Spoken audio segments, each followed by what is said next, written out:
up so early in the morning. Can't you hear the captain shout? It's time to blow your horn.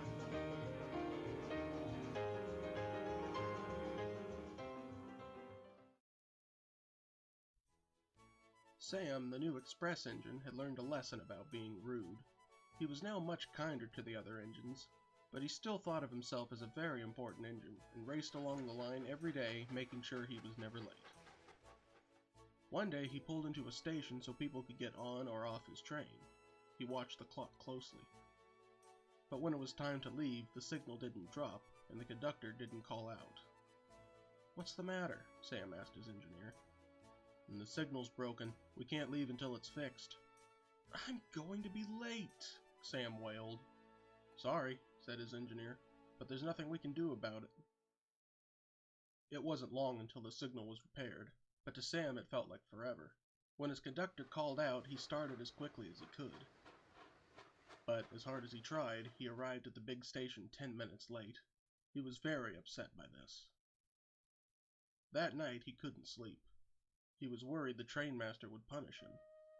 Joseph looked over and said, "It wasn't your fault, Sam. He couldn't be angry at you for this." But Sam wasn't so sure. He swore he would never be late again. The next morning he came early to the station, and when his passengers arrived, he pleaded with them to get on board quickly. They did, and Sam set out with plenty of time to spare. "Whoa, Sam, there's no need to hurry." But Sam wasn't listening. He only wanted to get up to his full speed. Now, signalmen have a very important job on the railroad.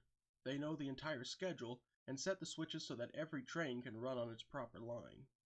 But today Sam had started so early that the next signalman hadn't set his switches correctly. Sam was still gaining speed when he saw something ahead. He realized with horror that it was Marilyn, coming straight towards him on the same line. "Look out!" she called, whistling with panic.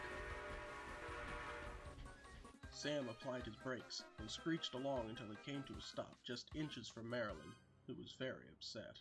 Luckily, she had been going slowly. If she hadn't, there would have been a very serious accident. Sam reversed back to the station so Marilyn could bring her train into the yard. By the time she had, he was late again, and so was another train. Now, the trainmaster was very angry with him. "What were you thinking?" he demanded.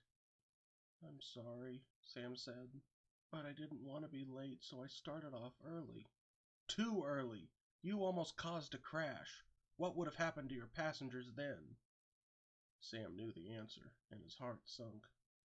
When he was finally allowed to leave, he was extra careful, and he made sure to always be careful from that day on.